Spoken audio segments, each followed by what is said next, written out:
Boa noite a todos. Satisfação imensa estarmos juntos para tratar deste tema. E nós iniciamos fazendo uma pergunta para vocês irem pensando enquanto a gente situa o tema, e aí depois a gente abre para ver as perguntas, ver os comentários que vocês têm. A pergunta é: qual é a pior perseguição espiritual que nós podemos ter na nossa vida? Essa questão da perseguição espiritual acompanha a humanidade desde os tempos remotos. Lá na antiga Grécia, Zeus perseguia as mulheres, porque ele se apaixonava por elas e então ele perseguia as mulheres que não eram deusas, né? Então, já vem isso desde lá do passado, essa questão de os espíritos, porque os deuses que eram senão os espíritos nos perseguindo, mas vem de muito antes, lá do começo da nossa história aqui neste planeta, que nós viemos da realidade espiritual e passamos então a reencarnar no planeta e já trazendo naturalmente as nossas dificuldades, porque nós estamos falando da nossa realidade, não da origem do planeta, né? Porque quando nós, pelo menos a grande maioria de nós, viemos para cá, o planeta estava adentrando a período da expiação e provas. E a gente já vinha para cá com os nossos compromissos espirituais. E, naturalmente, dentro dessa situação, nós já vivíamos as influências de uns sobre os outros e já tínhamos as nossas diferenças em relação aos outros. Já havia a questão da afinidade com uns e a ausência praticamente total de afinidade com outros, e assim sucessivamente. Tem o que é perseguição espiritual? Para nós espíritas é muito simples. Para as pessoas que não conhecem o espiritismo, eles não conseguem entender isso, porque eles vão entender que se há perseguição é do diabo, é de Satanás, que é o único, e os seus seguidores, que são todos demônios também. Porque não tem na religião tradicional uma definição da realidade espiritual. Inclusive, os representantes, muitas vezes, da religião não sabem o que acontece com a gente quando morre o corpo. Eles não têm a menor ideia. Tanto é que alguns representantes de religião chegam no mundo espiritual e se decepcionam com a própria religião, porque não é como a religião tinha ensinado para eles, eles ensinavam para os seguidores da religião. Então, a perseguição é do diabo, é do demônio, que o Satanás é o chefe do inferno e ele tem lá aquele monte de diabos que seguem a, a orientação dele, e o papel deles, uma vez que eles foram criados, estão condenados eternamente ao fogo do inferno, já na desdita, na desgraça deles, é levar o máximo de gente para lá, o máximo de espíritos para queimar junto com eles lá eternamente. Essa é a ideia. Então a perseguição é feita por essa figura mítica, que nós sabemos que, da forma como é apresentado, não existe, né? Porque ninguém foi criado por Deus para viver eternamente no sofrimento, mas sim que, dentro do entendimento espírita, nós nos fazemos esses seres perversos em função do nosso afastamento da lei divina. E ao nos afastar da lei divina, nós entramos no embate, na luta de uns contra os outros, ao invés de viver a fraternidade, conforme a proposta do Criador, nós passamos a disputar num terreno criado pela nossa chamada ignorância, mas aí nós precisamos examinar isso bem claramente, porque existem dois tipos de ignorância que a gente pode examinar aqui no ponto de vista filosófico. A ignorância de não saber nada, que é o que normalmente fala, é ignorante, não tem conhecimento. Mas tem a ignorância voluntária, quando o indivíduo tem a chance de saber, mas ele não quer, ele não deseja. Então, O indivíduo que não sabe, de fato, ele não tem responsabilidade. Mas essa ausência de responsabilidade só existe no período anterior ao que nós estamos, quando ainda não somos seres livres no uso do nosso livre-arbítrio. A partir do momento em que nós vamos adquirindo a liberdade de ação, em que desperta em nós a chamada consciência, onde está inscrita a lei divina, então nasce com essa liberdade de ação, de tomar decisões, a responsabilidade pelas decisões que nós tomamos. E aí é onde, se o indivíduo faz alguma coisa que contraria a lei divina, que nós chamamos equivocada, sabendo que está fazendo equivocado, então ele assume uma responsabilidade bastante extensa relacionada com o outro, que pode cometer o engano e não tem a consciência, mas ele sofre a consequência natural da lei, que não é propriamente punição, na verdade não tem nunca punição, mas ele sofre simplesmente a experiência do erro e do acerto e do erro. Ele se equivoca e, ao se equivocar, não é na ação, ele recebe a reverberação do engano e aprende. É assim que tudo vai se desenvolvendo ao longo do tempo.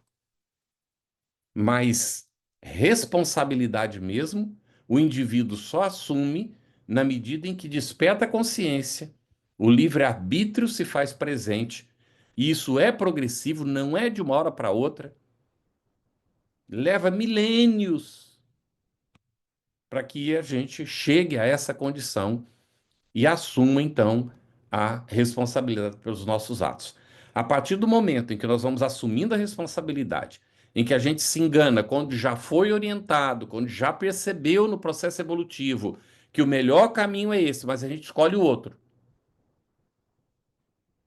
Então, nós entramos no embate, nas lutas, e surge a dicotomia do ego e do self, na expressão junguiana, e que Joana de Angelis examina na série psicológica. Surge o embate entre os interesses do campo material e a realidade da vida espiritual, daquilo que nós somos em essência. Então, quando é que começa a aparecer essa questão da perseguição espiritual?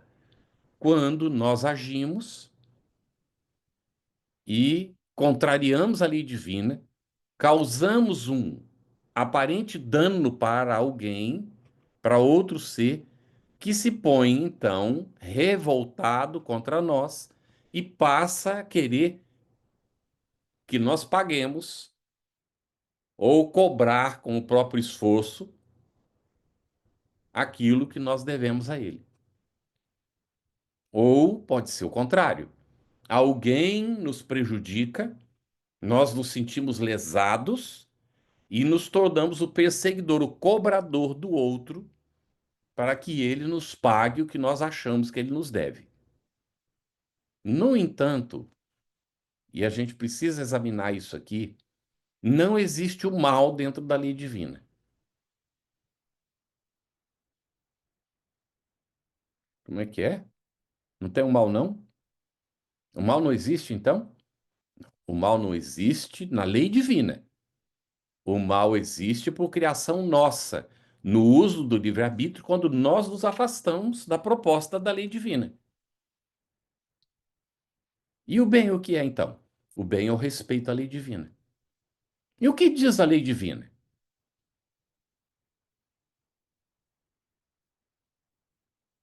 O que diz a lei divina?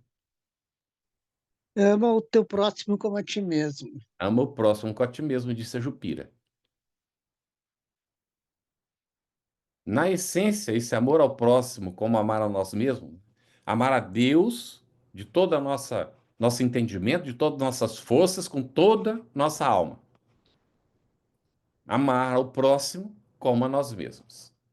Se resume numa outra expressão que é uma expressão de todos os reveladores ao longo do tempo, religiosos e não religiosos.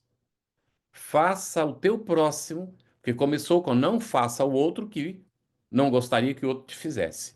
Ele reliu lá no passado, no Antigo Testamento.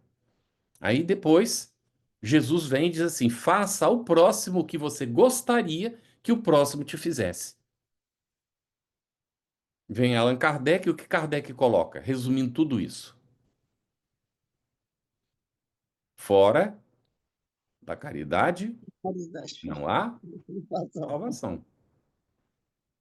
Então, esses dias alguém comentou, e eu venho fazendo esse comentário há tempos, né? Mas alguém comentou esses dias, eu vi, no nosso encontro do Evangelho Redível que a gente teve em Brasília, esse último final de semana, alguém comentou, e acho que foi o professor Severino Celestino que falou isso. Ele disse que hoje as pessoas não podem alegar ignorância diante do compêndio que existe disponível para entender a proposta da lei divina que está no Novo Testamento.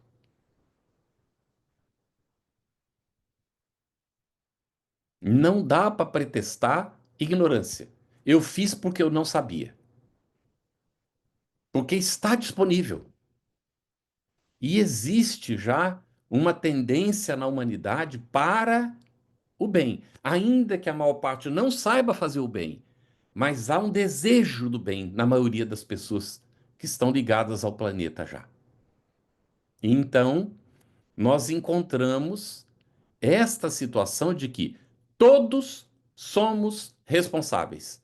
Não podemos, na condição em que o planeta alcançou hoje, afirmar que nós não sabemos, porque a gente já sabe.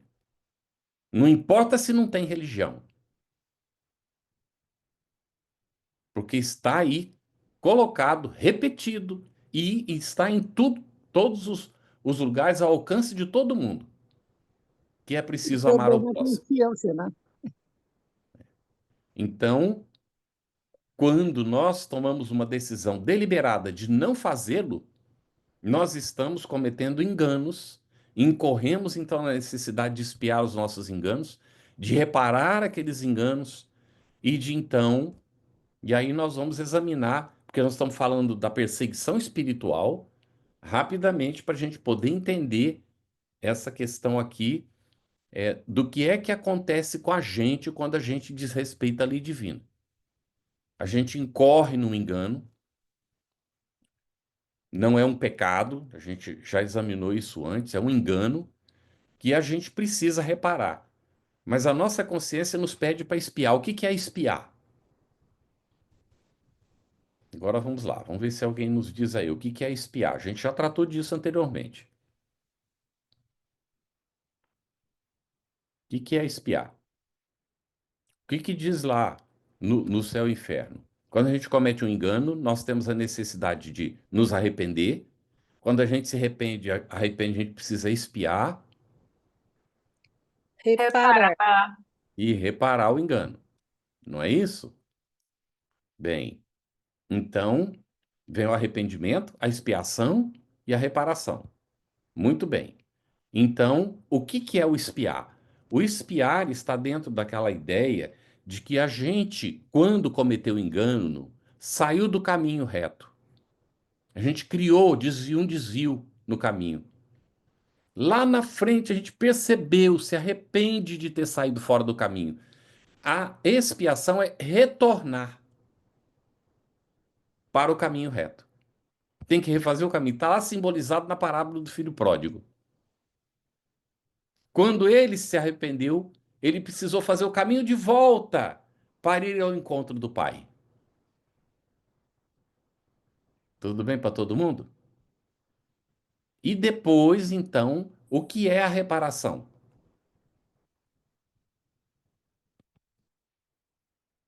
É entrar de volta do caminho reto e fazer o que não tinha sido feito, mas com os agravantes, ajustando os prejuízos que provocou quando saiu do caminho reto.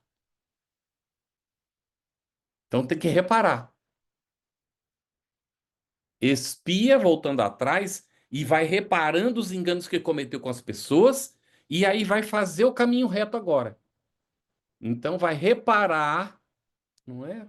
Pagando tudo que ficou pendente e tal, e aí vai fazer o bem para gerar créditos e avançar no caminho reto. Então, vamos lá. Vamos examinar a questão da perseguição espiritual. Tem alguém que acha que não foi perseguido espiritualmente alguma vez?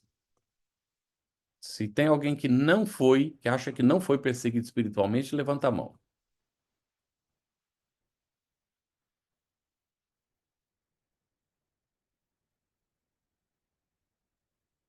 Ninguém levantou a mão. Opa, a Jupira acha que não foi perseguida espiritualmente, Jupira? Eu vi que ela botou eu aí. Não foi, não, Jupira, perseguida espiritualmente?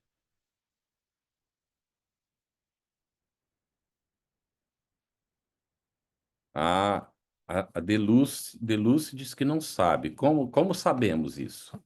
Muito boa pergunta, muito bem.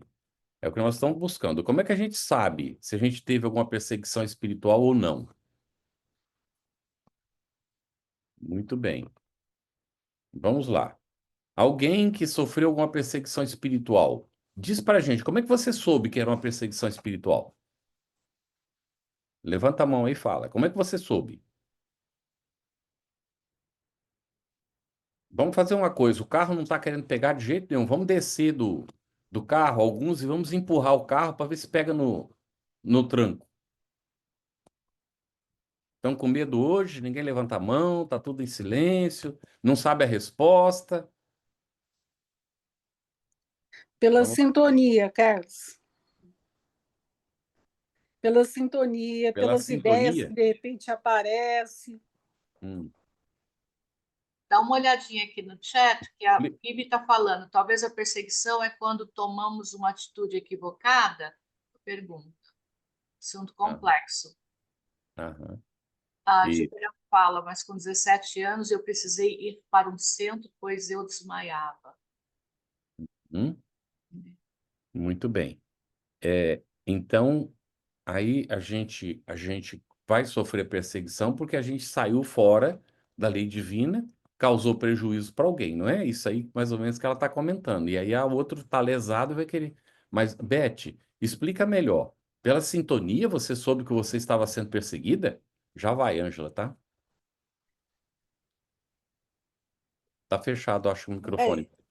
É, eu penso, porque quando um exemplo, né? De repente aparecem umas ideias que normalmente nós não temos.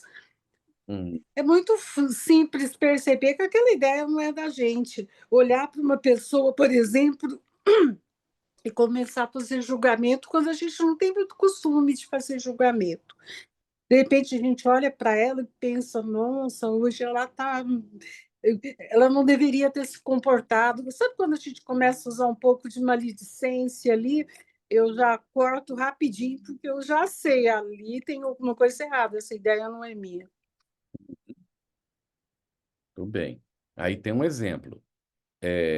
De repente, pensamentos diferentes, né, daqueles que a gente tem costume, e de repente alguma coisa que a gente vai examinar que não é lá uma grande coisa, mas é uma coisa boa. A Ângela ia falar, Ângela, diz para nós aí. Ah, Carlos, desculpa, não sei se é outra Ângela. Não, é outra Ângela. A Ângela Dionísio. Depois você, Aqui. Ângela Crush. Uhum. Eu comecei a ter essa certeza assim quando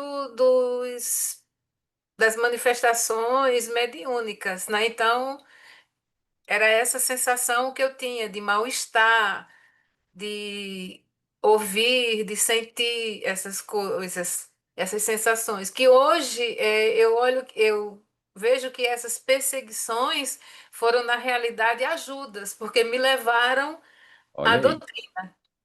olha aí. Então, aquele sofrimento da época me levou, porque para mim Kardec era um autor de ficção. Então, eu nunca fui a Kardec. Eu fui a Kardec por essas sensações. Deu para entender, gente?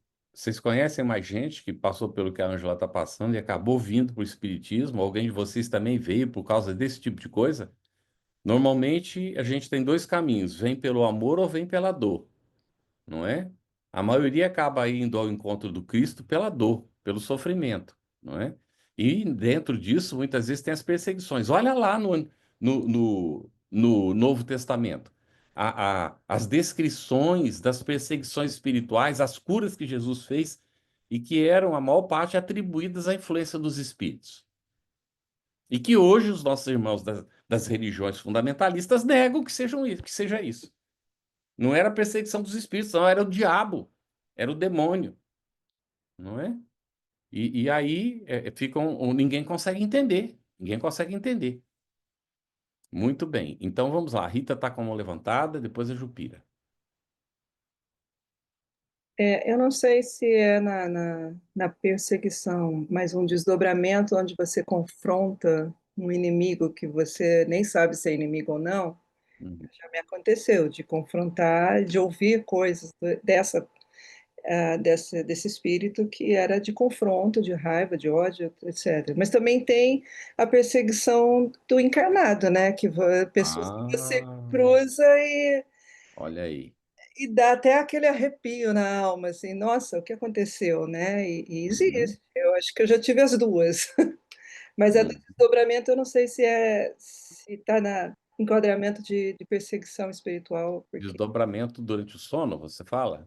dormindo Tá e não certo. consigo nem abrir, pegar a maçaneta e o espírito rindo, falando, vem me pegar, Isso. você não é corajosa, aquelas coisas assim. Tá dentro, sim. É um tipo de perseguição espiritual que acontece. A gente desdobrado no mundo espiritual.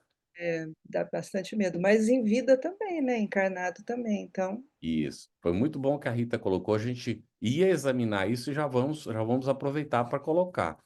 Muitas vezes o perseguidor não está do lado de lá. O que está do lado de lá é a vítima, porque o perseguidor está aqui encarnado e não liberta o outro que está do outro lado de lá. Fica perseguindo, atraindo, perturbando. Alguém duvida que isso acontece? Quando a mãe perde o filho e chora e reclama e tal, e o pobre do filho está do outro lado, não tem equilíbrio, e aí fica lá agarrado à mãe, sofrendo, porque por causa do sofrimento da mãe também. Ou ele está até acolhido e recebendo as repercussões do sofrimento da mãe, que está revoltada contra Deus porque morreu o filho dela. Tudo bem, gente? Então vira uma verdadeira obsessão, às vezes, do encarnado em relação ao desencarnado. Jupira? Então, eu não tinha falado antes porque eu não considero perseguição, que eu falei que eu desmaiava. Quando eu tinha 17 anos, que eu caía, depois acordava chorando, fui para um centro espírita me desenvolver, trabalhar, estudar, e passou. Mas eu nasci já em família espírita, então eu não considerava que isso aí fosse perseguição. Eu acho que era um chamamento mediúnico. Daí me aconteceu isso e eu fui trabalhar. Agora você falou uma outra coisa, da perseguição do encarnado, eu fico me preocupando se eu não percebo, se eu fico perseguindo o meu esposo que partiu há 11 anos, porque eu penso nele, mas eu não penso com revolta nem com choro, pelo contrário, eu penso nele muitas vezes por dia, às Uhum, vezes, mas eu peço que ele esteja trabalhando, iluminado, e é isso aí, mas não quero persegui-lo. O que você uhum. acha? Acha que isso é perseguição? Minha? Jupira, só é perseguição quando a gente faz uma coisa assim apaixonada, desequilibrada, quando a gente ora pela pessoa, deseja o bem da pessoa. Ter saudade é natural, faz parte do processo. O problema é quando a saudade se torna algo assim, esquizofrênico, não é algo perturbador, que a gente não Sim. Não. consegue viver sem a presença da outra pessoa, não Ah, é? não, isso não é, isso com certeza que não é. É. Aí, do Obrigada. jeito que você está falando, não. É natural você ter saudade, orar pelo esposo, desejar o bem Uhum. dele. É o mesmo que ele está fazendo no mundo espiritual, se ele está bem lá, acolhido, né, está Sim, integrado, ele está também desejando seu bem, não é? Se obrigada. ele não Eu está deixei bem, então o ele chat recebe as suas também. orações, as suas vibrações, e isso dá um reconforto para ele, não é? Ah, que bom, obrigada. Eu deixei no chat a explicação da perseguição, que eu considero perseguição. Você considera? Deixe- Ah, você deixou lá o que você considera perseguição. que você Tá, perguntou. ok, tudo bem. Aí alguém responsável pelo chat vai ler para nós já já. Cidinha? Não sei bem se é perseguição, mas toda noite, a maioria das noites, eu oro, faço a oração, leio o Evangelho, me harmonizo, mas vem o mesmo sonho toda noite. Quando não vem esse sonho, eu durmo bem, eu fico bem, não acordo ruim. Mas é uma coisa assim que acontece na vigília, na hora que eu estou dormindo. Aí me acorda, aí eu não consigo dormir mais, eu tenho que tomar remédio para dormir, porque é uma coisa assim fora de sério, essa perseguição. Mas eu não consigo ver o rosto. Eu queria saber o rosto de quem que é e não consigo. Vamos fazer uma pergunta aqui para examinar isso. Por que que a gente é perseguido?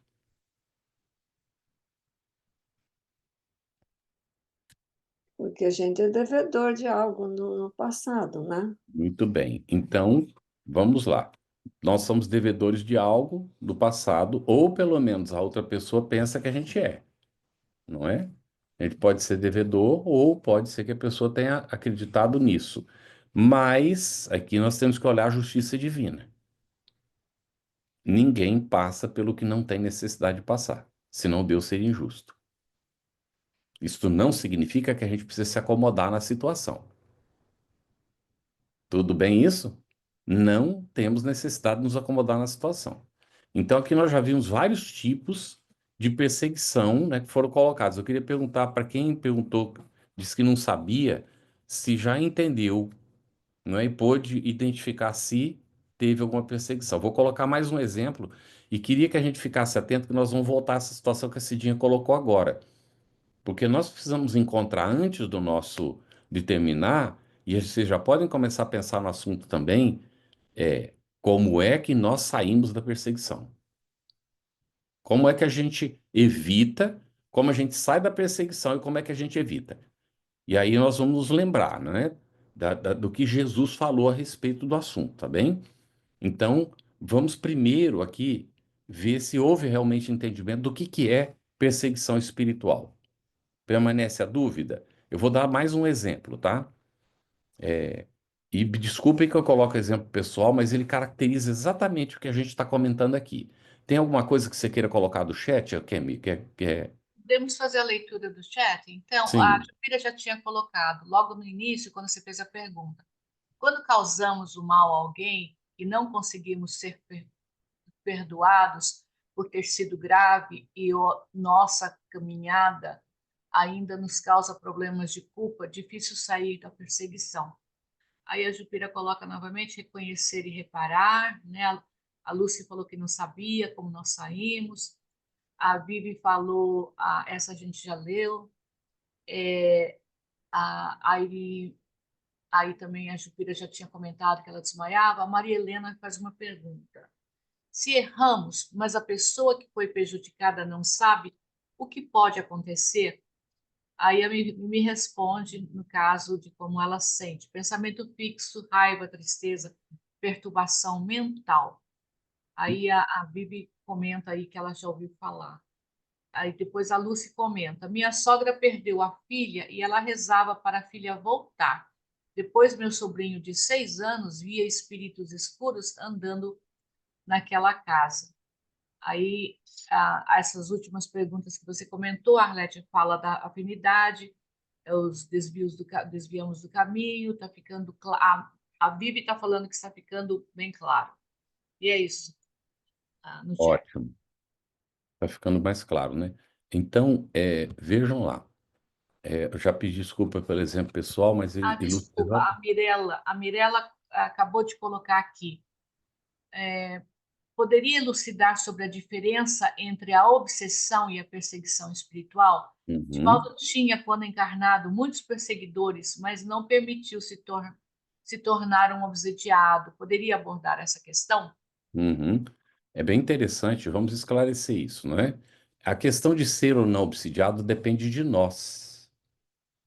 O indivíduo pode perseguir o outro e o outro simplesmente não aceitar. Não é? Então, o que que ficou caracterizado naquilo que acontece, que é chamado a tentação de Jesus no deserto? O Espírito, segundo consta lá, leva Jesus para o deserto, não é? E ali ele vai sofrer as tentações. Aparece o espírito maligno. A gente vai nos perguntando, não é? Aquilo foi um fato? A gente sabe que não foi. Kardec coloca lá no capítulo 15 da Gênese que foi uma parábola. Aquilo é uma parábola. O Jesus estava ilustrando para os discípulos e não para o povo, que o povo não tinha condições de entender aquilo, mas os discípulos precisavam entender como é o processo evolutivo da criatura. E aí ele conta como foi para ele. E por isso apareceu lá que Jesus foi levado ao deserto.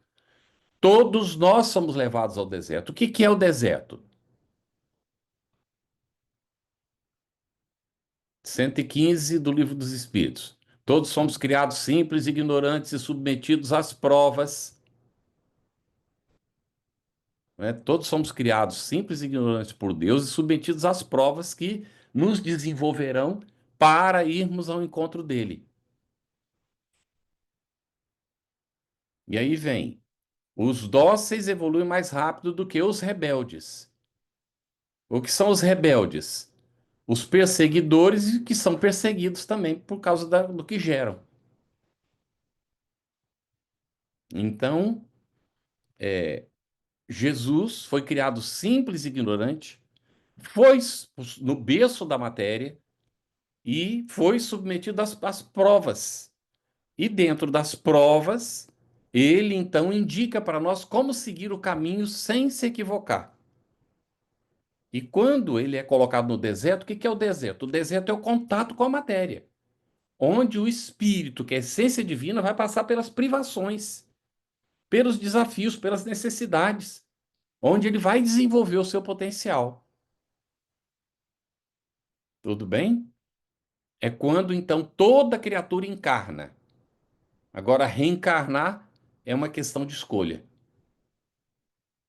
Porque se ele encarna e faz como Jesus fez, evolui em linha reta. Se encarna e comete enganos, vai precisar reparar e tem que reencarnar para isso. Porque é no berço da matéria que a gente comete os enganos, é aqui mesmo onde nós temos que resolver as pendências que a gente gerou. Porque o problema, e aí vem, não é o que é o Satanás que vai aparecer para fazer as tentações.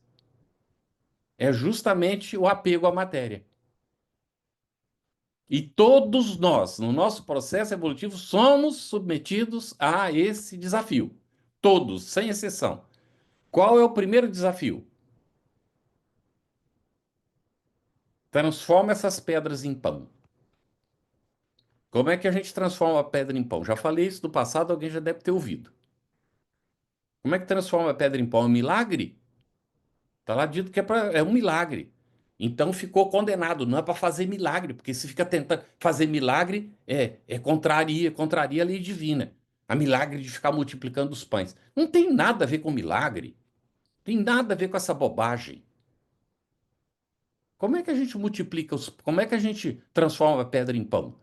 Mete o arado no chão, ou cava um buraco e bota a semente. A semente brota e ela vai produzir. Aí Jesus vai lá na parábola do homem muito rico e ilustra isso. Ele tinha muito, era muito rico, ele tinha muitas posses, aí teve uma colheita excepcional. E ele não sabia o que fazer, porque os celeiros dele estavam cheios. Aí já sei o que eu vou fazer. Vou destruir esses celeiros, fazer outros maiores, vou botar tudo dentro. E assim ele fez, ele tinha muito dinheiro, muito rico. E foi, construiu, botou tudo lá dentro. Quando ele completou de encher os celeiros, ah, minha alma, aí tens, come, goza, bebe. E aí ele ouve a voz de Deus. O que é a voz de Deus? A voz da consciência. Insensato que és, nesta mesma noite, tomar-te-ão a alma, para que te servirá tudo isso? Qual que é a noite? A noite da ignorância voluntária. Porque ele tinha condições de saber. E ele sabia que não era para acumular. Porque se ele podia produzir, era para distribuir, era para ajudar os outros. Porque a gente precisa de pão, mas nós não precisamos do excesso do pão. O apego à matéria é o excesso do pão. A primeira coisa é acumular bens. É ter aquilo que os outros não podem e a gente não compartilhar com os demais. Essa é a primeira tentação do nosso processo evolutivo. Qual é a segunda? Primeiro é egoísmo e depois é o orgulho, né? Primeiro é o egoísmo. Então aí depois vem o orgulho. O orgulho está ligado ao pináculo. É levado para o pináculo do templo e lá de cima o tentador diz para ele: atira-te daí, porque se és filho de Deus, anjos virão para te ajudar.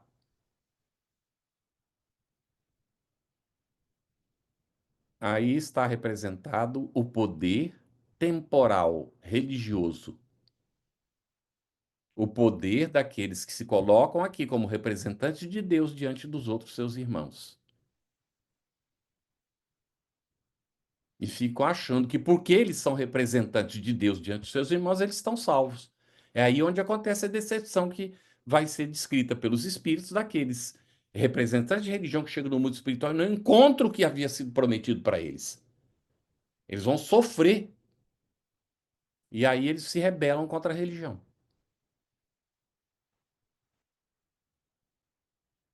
Tudo bem?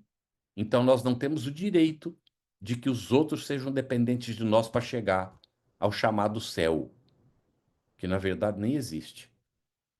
Tem aqui dois comentários, Carlos, Hum? da Ângela Cush, que fala sobre o autoconhecimento irá com certeza nos ajudar a sair da perseguição. Com E a certeza. Ângela Dionísio fala: acho que autoobsessão é relevante. Eu posso ser o meu perseguidor. Muito bom. Está conduzindo para a pergunta inicial. Então vou colocar a última tentação. Qual é a última tentação? Qual é a última perseguição que a gente sofre natural do processo evolutivo? É a gente está diante do mundo, ver os poderes todos e a gente querer ser poderoso no mundo, na administração pública, na administração das empresas. Tudo bem, então? Tudo ótimo. Porque a gente pode ter poder, mas o exercício do poder para engalanar o ego é apego, não é, é egocentrismo, apego ao ego e é faltar para com a lei divina, porque a gente não exercita a fraternidade. Tudo bem? Ok. Então, nós vemos a questão da auto-obsessão.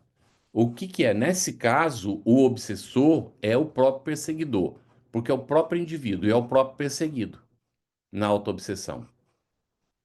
E a gente faz isso muito mais do que a gente imagina. Tá bem? Muito mais mesmo. Quando a gente exige da gente aquilo que a gente não pode dar, quando a gente se consome nos prazeres do mundo, quando a gente fuma, usa droga, usa psicotrópico, bebe, nós estamos nos perseguindo. É autopunição, porque aquilo destrói. Nós não nos amamos, nós estamos fazendo algum jeito de nos punir.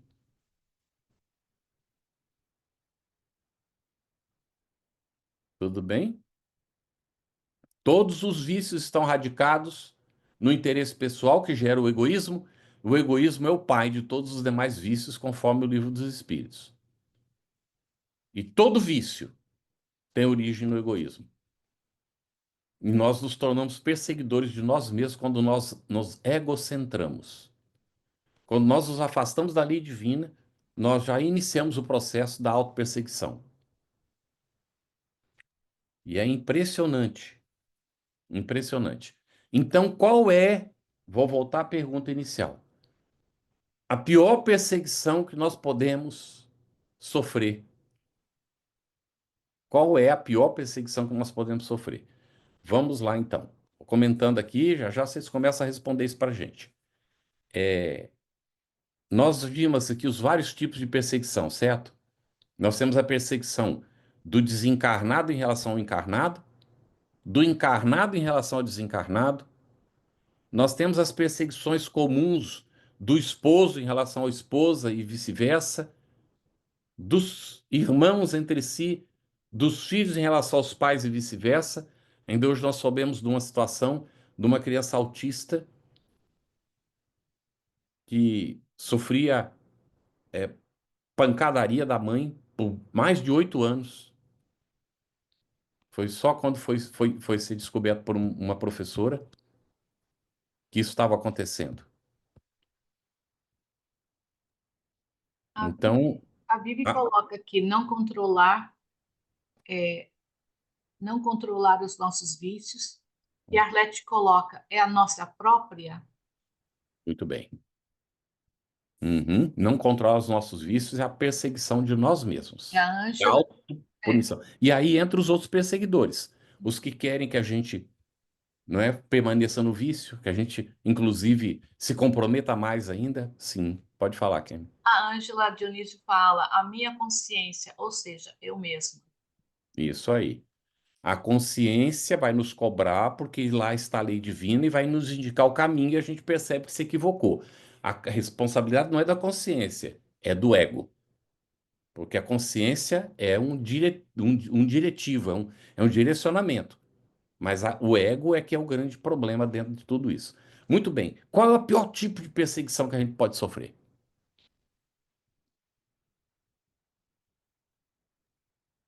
Eu diria que é a não aceitação das provas que nós temos que passar. E também a inveja, né? Muito bem. As provas que a gente tem que passar, a inveja, o que mais? A inveja é tormento voluntário. O ciúme também. Então é autopunição, é autoperseguição. A culpa, Culpa. Culpa é uma coisa terrível, não é? Muito bem. Então, nós estamos colocando aqui que as piores perseguições que nós podemos sofrer, elas são geradas por nós mesmos. Deu para perceber, gente? Tudo bem isso para todo mundo? Então, o inimigo não está fora. O inimigo está dentro. Por que que Jesus recomendou que nós amássemos o inimigo? Agora nós vamos para soluções, tá bem? Por que que Jesus recomendou que nós amássemos o nosso inimigo? Porque nós temos uma dicotomia em nós mesmos. Por que que é importante amar a si mesmo? Olha lá, ele diz assim: ama a Deus sobre todas as coisas e ao teu próximo como a ti mesmo.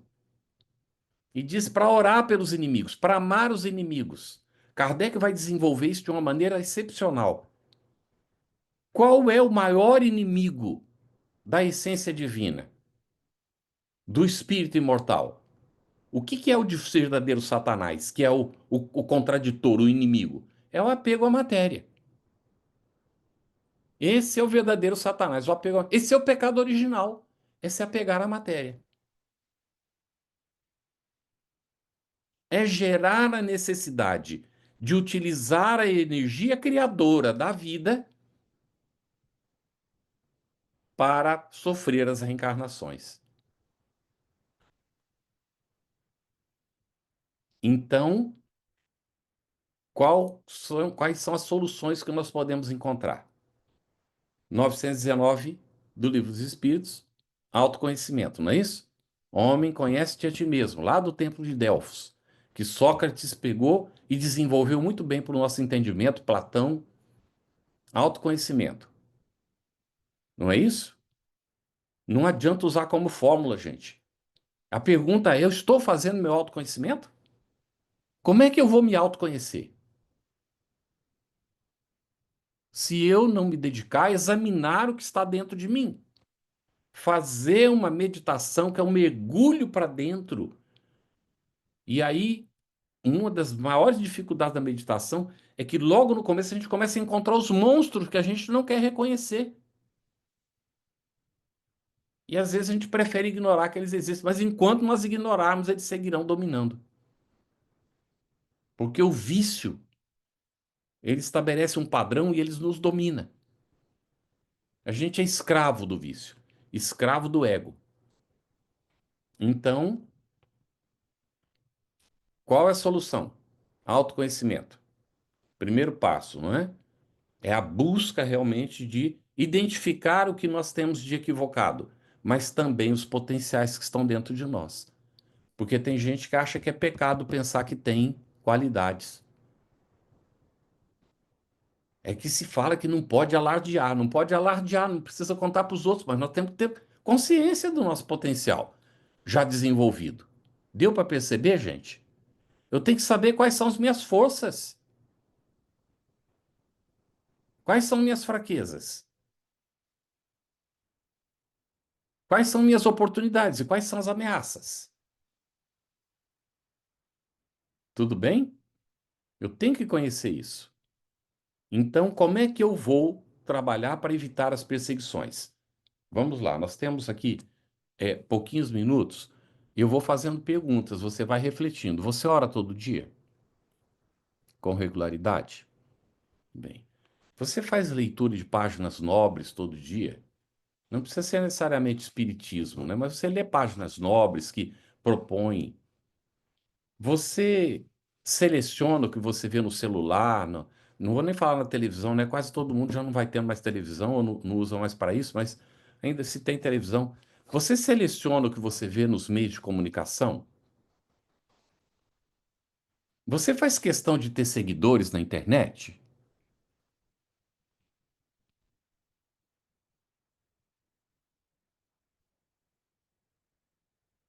Você se dedica a uma obra de auxílio ao próximo?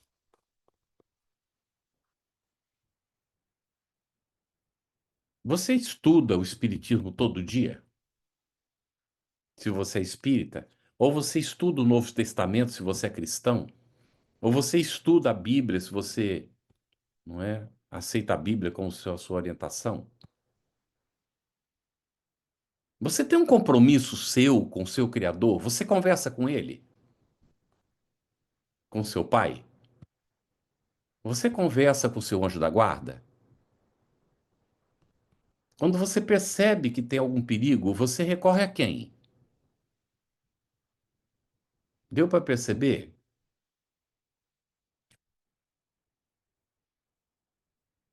Você se faz essas perguntas?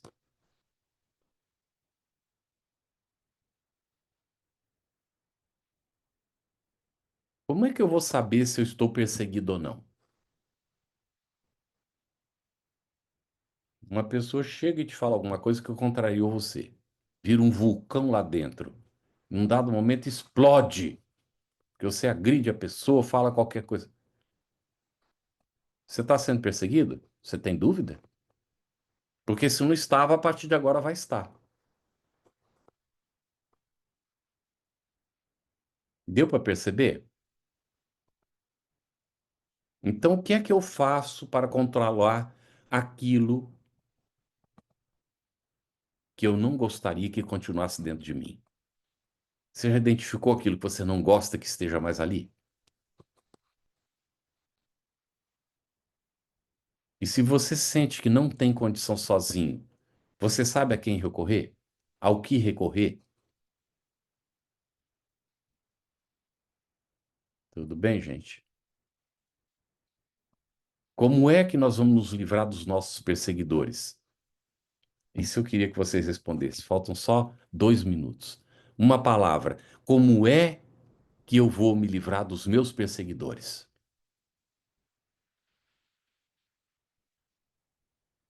elevando meu nível vibratório. Elevando o meu nível vibratório. Jesus foi perseguido? Não, porque ele já tinha saído do padrão do mal. O mal se fecha numa redoma.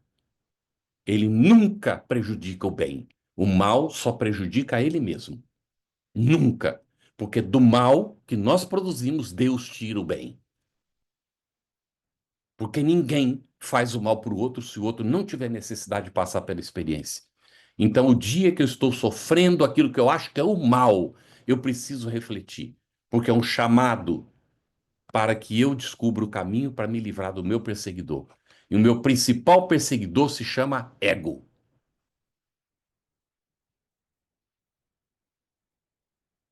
Mas sabe como é que a gente se livra do ego? Integrando-o na essência divina que nós somos. Porque nós ainda estamos ligados à matéria e nós precisamos do ego. Ele não precisa ser nosso inimigo. Nós não precisamos persegui-lo, porque ele é nosso inimigo. Nós precisamos acolhê-lo e integrá-lo. Porque a gente precisa atender às necessidades do campo material.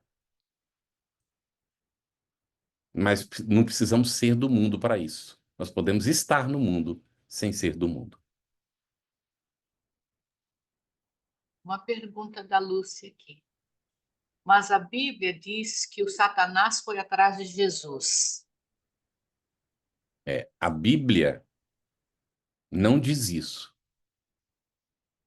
Isso é o nosso entendimento e é como nós, na nossa pobreza, registramos. E a Bíblia não é a palavra de Deus. É a forma como nós entendemos a lei divina e tentamos expressar ali. Então, não pensemos que Deus deu as coisas mastigadas para nós. De graça, só a vida. O resto, tudo é conquista. Porque se a gente não conquistar, nós não podemos voar. Nós não podemos ser superiores se nós não desenvolvermos as potencialidades nos desafios que a vida nos apresenta. Então, a Bíblia não está lá para solucionar os nossos problemas. Ela está para indicar o caminho de como nós vamos resolver os problemas que nós criamos. Por isso é que ninguém salva ninguém, nem Jesus salva.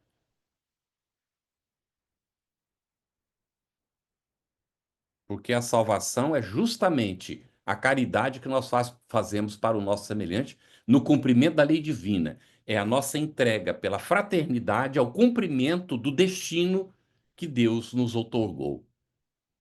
E assim nos fazemos herdeiros do universo. Mas o egoísta quer ser herdeiro sozinho do universo. Que ele não dá conta, mas ele quer ser. Mas quando ele reconhece que todos os irmãos são os herdeiros do universo, então se pacifica, se tranquiliza, se eleva. E os perseguidores naturalmente já não têm alcance mais. E aí a luz penetra o charco, faz com que a sementinha que está lá no fundo germine. E a sementinha brota e coloca a flor linda que embeleza o charco, que perfuma aquele ambiente e depois produz o fruto suculento da realização espiritual. Todos nós chegaremos lá, agora ou mais tarde. Não precisamos perseguir nem ser perseguidos. O que nós precisamos, de fato, é nos dedicar ao nosso desenvolvimento espiritual.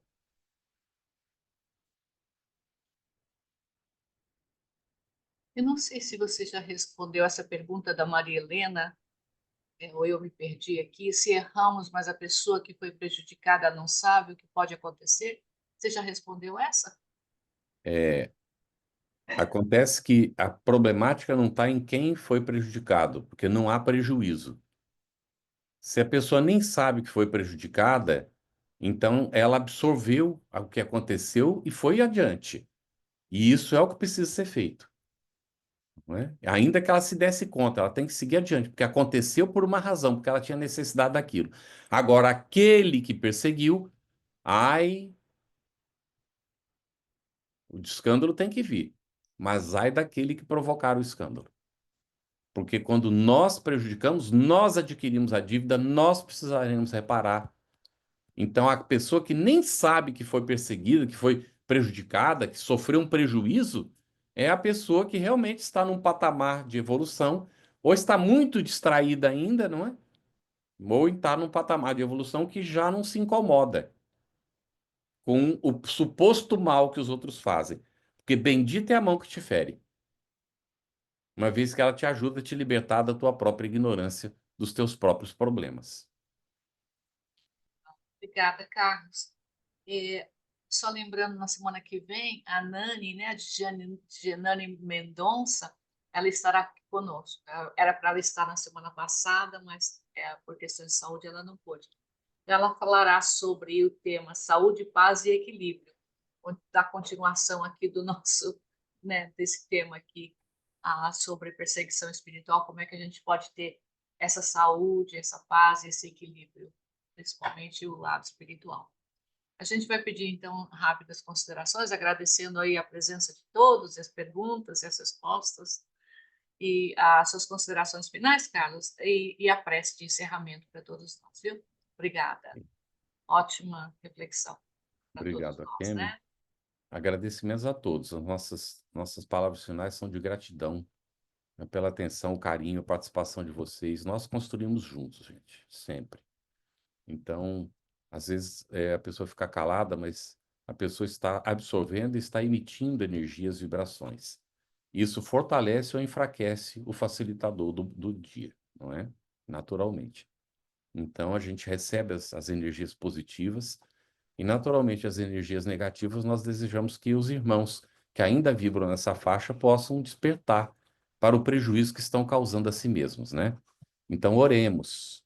Oremos por todos, oremos por nós mesmos. E não nos sintamos jamais ofendidos. Porque se a gente ainda está nesse nível de sentir ofensa, nós ainda vamos sofrer muito. Porque ninguém é capaz de ofender aquele que não se deixa ofender. Tem um ditado antigo, diz assim, quando um não quer, dois não brigam. Então, se nós não quisermos, ninguém vai brigar conosco. E os nossos perseguidores se cansarão de insistir, de fazer e de não afetar. Porque a questão é que eles têm que sentir que afetaram, que a gente está sofrendo. Então, quando percebe que estão fazendo e, ao contrário, estão nos ajudando a nos desenvolver e a crescer, ou eles percebem tempo e param, ou eles vão continuar tentando e uma hora não vão conseguir mais. Então, agradeçamos, porque de fato é oportunidade. Vamos mudar a palavra perseguição para oportunidade. Se estamos sentindo qualquer tipo de perseguição, vamos examinar em nós o que está ainda provocando essa perseguição que eu não percebi que eu preciso corrigir. O problema não é o perseguidor. O problema é que eu ainda não descobri o que é que está possibilitando que ele me persiga. Então vou trabalhar. E uma das coisas é orar por ele. E fazer o bem que a gente puder por ele. E, se puder, pelos familiares dele. Pelas pessoas que estão relacionadas com ele. E nunca desejar o mal ou querer se vingar. Isso é total perda de tempo. Então, dentro dessa proposta, né, nós vamos orar agora para o nosso encerramento. Muito agradecidos a Deus, nosso Pai, nosso Criador, pela bênção da vida e pelo fato de Ele ter colocado em nós o seu próprio DNA. Nós somos essência. Nós somos seres destinados a nos integrar no propósito maior da vida e cooperar para o desenvolvimento do universo que nos acolhe, para que ele seja cada vez mais um universo acolhedor, um universo onde a gente sente prazer de estar, satisfação de conviver. Agradecer a Jesus, o Divino Mestre, por sendo esse espírito iluminado, o mais evoluído que já esteve aqui entre nós. Fez o esforço de apagar a sua luz durante muito tempo para que pudéssemos vê-lo, para que ele pudesse estar conosco. E nós, então, recebemos diretamente dele a orientação de que é possível evoluir, de que ele o fez e de que nós também podemos fazê-lo. Agradecer a Allan Kardec por esse trabalho tão maravilhoso de haver trazido para nós de volta a mensagem do Cristo na sua pureza primitiva, nos dando a oportunidade, depois de 2000 anos, de recapacitar, de nos arrepender, de fazer o caminho de volta, de nos integrar nos propósitos do bem, de construir de fato a nossa felicidade. Agradecer aos trabalhadores do bem que, independente de suas religiões, estão trabalhando pelo bem da humanidade. E nos manifestar no sentido de nos comprometer com o esforço diuturno de vencer as nossas imperfeições, de desenvolver as nossas potencialidades, de superar as nossas limitações, para o mais pronto possível, o mais cedo possível, sermos dignos de ser chamados filhos de nosso Pai. Que os benfeitores amigos, em nome de Jesus, visitem os nossos lares, os lares de todos os nossos familiares, e que todos possam sentir-se reconfortados com as nossas melhores vibrações de carinho, de fraternidade, de amor, e que as bênçãos do Divino Mestre permaneça com todos os trabalhadores do Blossom, com a diretoria, com os frequentadores e participantes. Graças damos a Deus nosso Pai.